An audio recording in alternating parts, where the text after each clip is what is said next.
So what is going on, everybody? This is my instant reaction to Curtis Blaydes versus Sergei Pavlovich. My instant reaction to how the fight went, what went down. I'll be sharing everything about it. The breakdown starts now on this. Anyways, let's get right into it.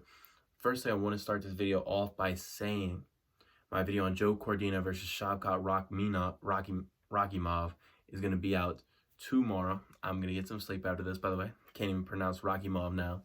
So I'm going to get some sleep after I break down the UFC card between Curtis Blaydes and Sergei Pavlovich. And also, I will complete all my predictions this time for UFC Fight Night. So I'm going to be doing all the predictions this week for Ricky Simon versus Song Yudong. So make sure you guys watch all the predictions. I'm going to try and do every single fight this time.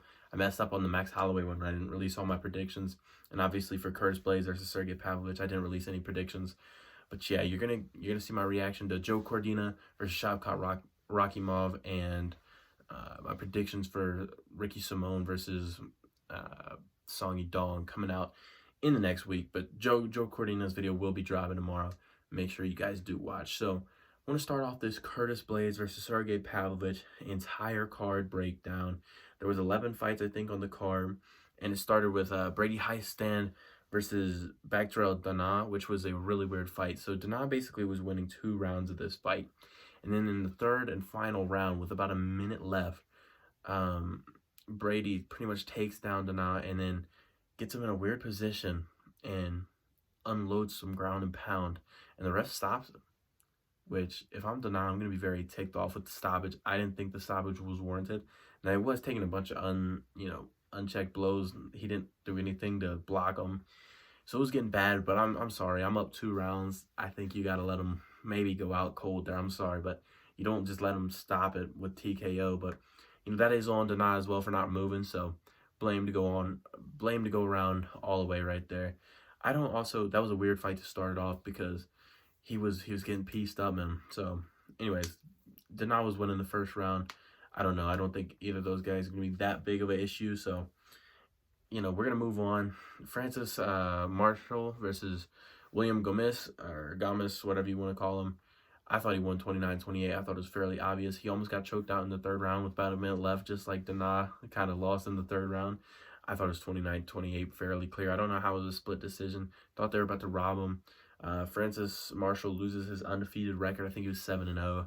And William Gomis I think he's French, so, maybe put him on the next French card if there's any cards in France, if we're going back there. Both guys are interesting. Both guys are young, 25 and 23, I think, something like that. Very young guys. They're both going to be, way better back later on. But very interesting fight nonetheless. I really enjoyed it. Moving on, Muhammad Usman versus Junior Tafa. Now, if you guys want to check my Twitter, I was kind of going crazy during this fight because Muhammad Usman literally put Junior Tafa against the fence for 3 rounds and won the fight. Based on no striking at all. I felt Junior Tafa could have gotten a 30-27. It's that bad. Junior Tafa, first of all, hurt Muhammad Usman really badly in the first round. Badly. I mean, Muhammad Usman was falling all over the place until he could get the takedown. So he clearly lost round 1. Round 2, I think it started with Junior Tafa hitting him. I can't exactly remember, but I think it started with him hitting him. And then I think he did maybe land some punches at the end of the round. But I gave round 2 to Junior Tafa, fairly obviously. I just thought he did more. Muhammad Usman was getting takedowns, just did not land anything when he was on the ground. And then the third round, Muhammad Usman takes him down again.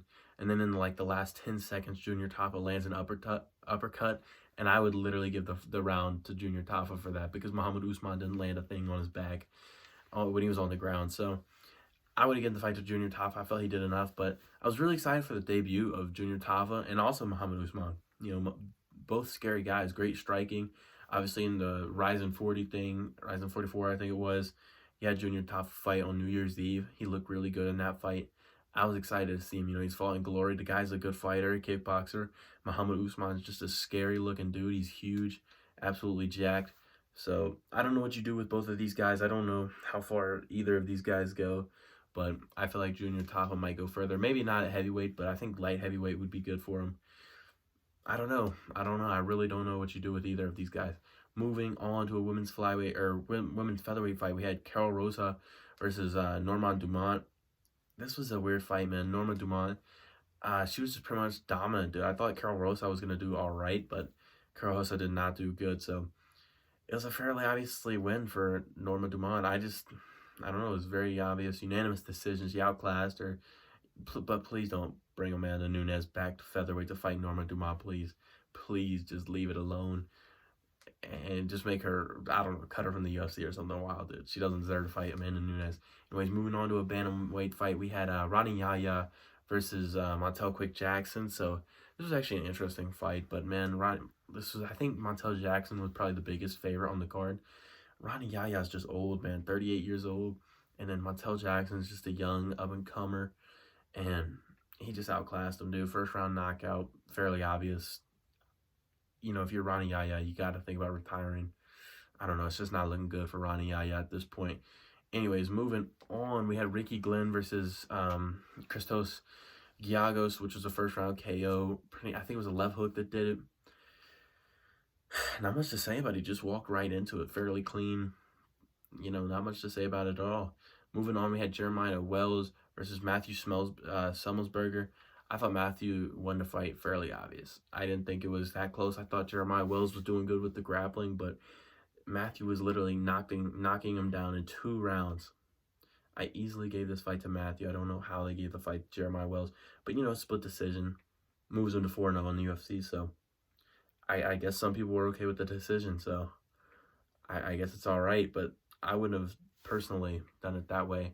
Moving on to a women's bantamweight or women's flyweight fight. I'm not even talking about this one, dude. Lucy Endo outclassed Walker. That's all we're doing. Moving on. Lightweight fight. Bobby Green versus Jared Gordon, man. This was a good fight. Jared Gordon looked good, man. He looked good. I thought he was winning the fight. I thought he was doing pretty well. He was landing some good punches, hurting Bobby Green on multiple occasions. I felt Bobby couldn't get his hands up sometimes, and I felt Jared was hitting him. And he was getting through. He was connecting. I also thought Bobby was getting rocked by some of these punches. And then suddenly, Bobby Green shoots in, ram head first, right into Jared Gordon. And I think he was trying to claim it was like he went in with his elbow too, like this. It was not an elbow, you could see. And yeah, I don't know what Keith Peterson was doing either. Keith Peterson let Jared Gordon get absolutely knocked out right after, dude. It was awful. Literally went out cold after getting headbutted to the ground. So overall awful, dude. Jared Gordon, man, dude's so unlucky, dude. He just got robbed by Patty. He could be on a 3-fight winning streak right now with wins over Patty Pimblett and Bobby Green. Imagine the hype behind Jared Gordon right now. But instead, he's got a loss to Patty and now a no contest with Bobby Green. But a no contest was the right call. I don't think anything was intentional by Bobby Green, but you know, no contest, dude. It sucks. It's an it's a headbutt, you know, but you move on. What can you do about it? It was a fight I was looking forward to, and you know, it was delivering until that happened. So, but that happened, especially with the Southpaw matchup, Southpaw versus Orthodox matchup. The heads are just closer together, so it just happens more often. But you know, very disappointing. Moving on, we had Brad Tavares versus Bruno Silva. So Bruno Silva's coming off a loss to the GOAT GM3, and then before that, you know, Alex Pereira. So not been the greatest time for Bruno Silva, but before that, he had a big win streak. And then for Brad Tavares, he's coming off of a loss to Dricus du Plessis, the GOAT. You know, interesting guys. Brad Tavares is a tough guy, durable guy. Fought Israel Adesanya, fought Robert Whittaker, he's been around for a long time. He's fought pretty much the who's who of the middleweight division. You know, he's just kind of a staple of the middleweight division at this point. Kind of like that guy that's at the edge of the rankings always. You know, never really in like contender spot, but never really like out of contender, or not really out into the bum world of the middleweight division. But anyways, Brad Tavares looked good. He was landing some shots early, and then Bruno Silva took over and started landing some big blows, hurt him. Brad Tavares stumbled across the ring, and then Bruno Silva just landed, I think it was a big left hand that put Tavares down, and ref stopped it immediately. Didn't give Brad a chance to even get hit in the head.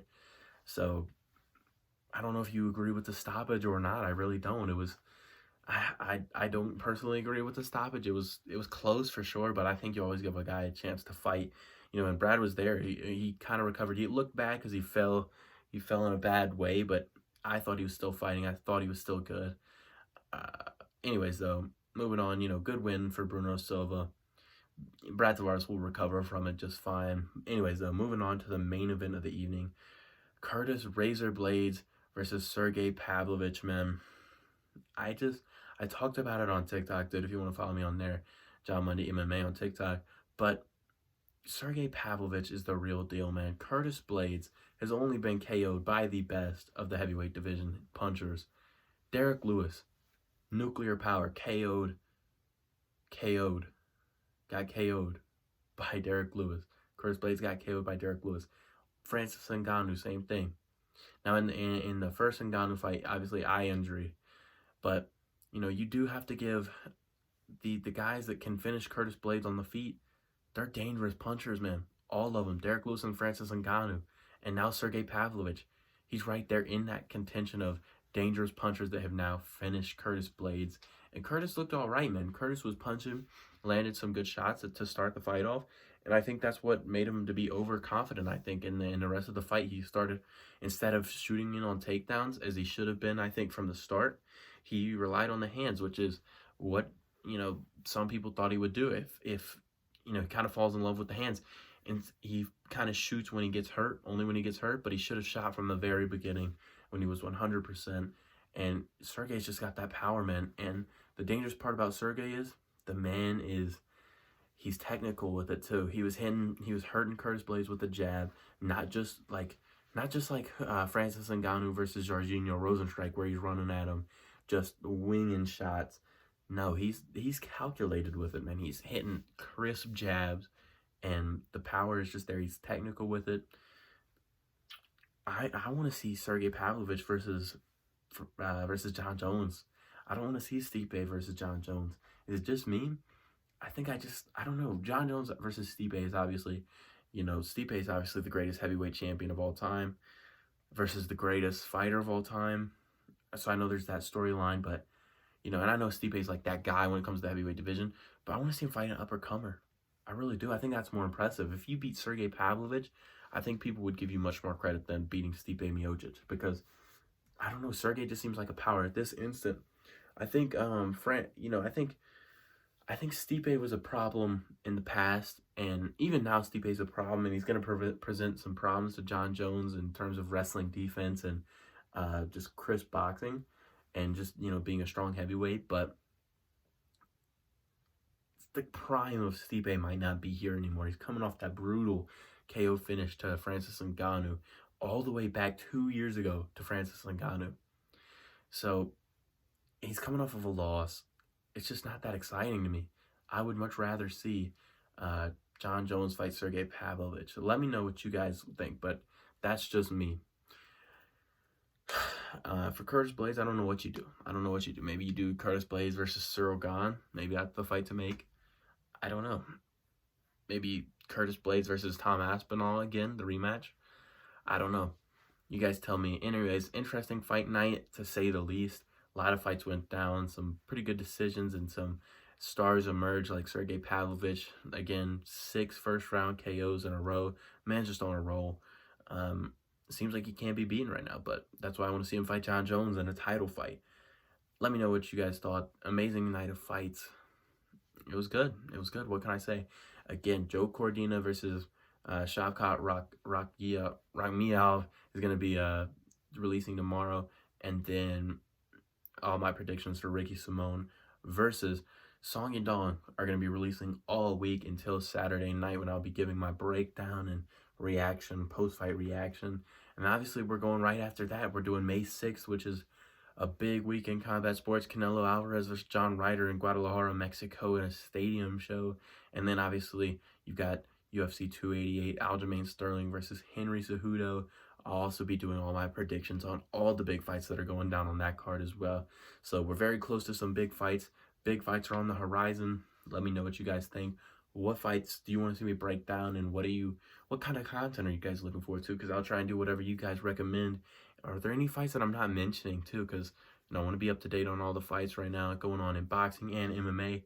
Also, any other doesn't have to just be boxing and MMA. Any jiu-jitsu tournaments, any kickboxing, anything like that, just let me know. Put it in the comments. I'll try to cover it when I get to it. Thank you guys so much for watching. I'll see you all in the next one. Peace out.